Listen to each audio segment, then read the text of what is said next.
Radha Vallabh Shri Harivansh. Welcome back to my channel. आप सबका स्वागत है। होप करती हूँ सब अच्छे होंगे। और आज मैं लेके आई हूँ माघ मास की जया एकादशी की कथा, जो कि बहुत पावनमयी है। और कहते हैं कि जब तक हम किसी का व्रत करते हैं और ख़ासकर एकादशी का, और उसमें उसकी कथा नहीं सुनते, जब तक वो व्रत अधूरा माना जाता है, उसका पूर्ण फल नहीं मिलता। तो हमें एकादशी की व्रत की कथा अवश्य सुननी चाहिए। और सुनते हैं कि भगवान उसमें स्वयं क्या वर्णन कर रहे हैं। कि राजा युधिष्ठिर भगवान से बोले कि हे कृष्ण, चारों युगों के जीवों का उत्पन्न, पालन और नाश करने वाले आप ही हैं। अब कृपा करके माघ शुक्ला एकादशी का वर्णन कीजिए, करिए। उसका क्या नाम है और क्या विधि है। श्री कृष्ण बोले कि हे राजेंद्र, माघ शुक्ल पक्ष में जया नाम की एकादशी प्रसिद्ध है। यह पवित्र एकादशी सब पापों और पिशाच योनियों को नष्ट करने वाली है। इसका व्रत करने से मनुष्य को प्रेत योनि नहीं मिलती। इसकी सुंदर कथा जो पद्म पुराण में कही, उसे सुनिए। एक समय इंद्र स्वर्गलोक में राज्य कर रहे थे। देवता उस मनोहर स्थान में सुख से निवास करते और अमृत पान करते थे। अप्सराएं उसका सेवन करती थी। वहां कल्पवृक्षों से शोभित प्रसन्नता से 50 करोड़ नायिकाओं से नृत्य कराया। वह पुष्प दंत नामक गंधर्व गान कर रहा था। चित्रसेन नाम का गंधर्व, उसकी पुत्री मालिनी और चित्रसेन की स्त्री वहां आई। मालिनी का पुत्र पुष्पवान और पुष्पवान का पुत्र माल्यवान था। पुष्पवती नाम की गंधर्वी माल्यवान गंधर्व पर मोहित हो गई। कामदेव के पैने बाणों से उसका शरीर घायल हो गया। उसने अपने सुंदर स्वरूप, भाव और कटाक्ष माल्यवान को वश में कर लिया। इंद्र को प्रसन्न करने के लिए अप्सराओं के साथ गान करने लगे। मोहित होने से उसका चित्त खंड डावाडोल हो गया। इससे शुद्ध गायन नहीं कर सके। परस्पर दोनों की दृष्टि बंध गई और दोनों कामदेव के वशीभूत हो गए। ताल और राग की गति बिगड़ने से इंद्र ने उन दोनों के मन की बात को जान लिया।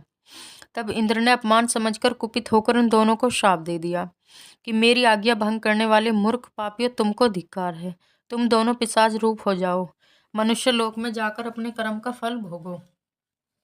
इंद्र के ऐसा करने पर इंद्र के श्राप से ग्रसित होकर दोनों हिमालय पर्वत पर पिशाच होकर बड़े दुखी हुए। श्राप के कारण उनको गंध, रस और स्पर्श का ज्ञान नहीं होता था। शरीर में जलन होती थी, नींद नहीं आती थी। उस विशाल पर्वत पर भ्रमण करते हुए शीत से पीड़ित वे दोनों परस्पर वार्तालाप करने लगे। पिशाच शीत से पीड़ित होकर अपनी स्त्री से बोला कि हमने ऐसा कौन सा दुखदायी पाप किया है, जिस दुष्कर्म से हम दोनों का पिशाच योनि प्राप्त हुई है।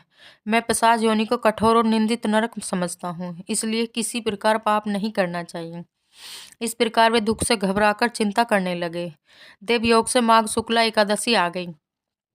तिथियों में श्रेष्ठ जया नाम की प्रसिद्ध तिथि आ गई। उस दिनों दोनों ने कुछ आहार नहीं किया। वे दोनों दुखी होकर पीपल के पेड़ के पास पड़े रहे। उसी तरह पड़े हुए उनको सूर्यास्त हो गया। रात को गई जाड़े से कांपने लगे और जड़ सरीखे हो गए। शरीर और भुजाओं से परस्पर आलिंगन किए हुए पड़े रहे। न नींद आई, न सुख मिला, न मैथुन की इच्छा हुई। हे राजन, इस प्रकार इंद्र के श्राप से पीड़ित उन दोनों दुखियों की रात्रि बड़े कष्ट से व्यतीत थी। परंतु एकादशी के व्रत और रात्रि में जागरण करने से उन दोनों को व्रत के प्रभाव से जो फल मिला, उसे सुनो। हे नरपते, जया एकादशी का व्रत करने से और विष्णु के प्रभाव से द्वादशी के दिन दोनों पिशाच योनि से छूट गए। पुष्पवती और माल्यवान पहले की तरह रूपवान, स्नेह युक्त और आभूषणों से सुशोभित हो गए। वे दोनों विमान पर बैठकर इंद्रलोक को गए और इंद्र के सम्मुख प्रसन्नता से प्रणाम किया। उनको पहले की ही तरह देखकर इंद्र को आश्चर्य हुआ। इंद्र बोले कि किस पुण्य के प्रभाव से तुम्हारी पिशाच योनि दूर हुई?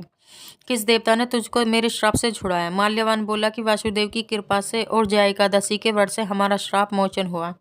फिर इंद्र बोला कि एकादशी का व्रत और विष्णु की भक्ति करने से तुम पवित्र हो गए। जो मनुष्य शिव तथा विष्णु की भक्ति में लीन है, वे निसंदेह हमारे भी पूजनीय और वंदनीय हैं। अब पुष्पवती के 7 स्वर्ग में सुख से विहार करो। इसलिए जया एकादशी का व्रत जो कोई श्रद्धा से करता है, वह करोड़ों कल्प तक वैकुंठ में आनंद पाता है। इतनी बड़ी महिमा इस जया एकादशी व्रत की है, तो इसलिए जितना हो सके सब इसका व्रत का पालन करें।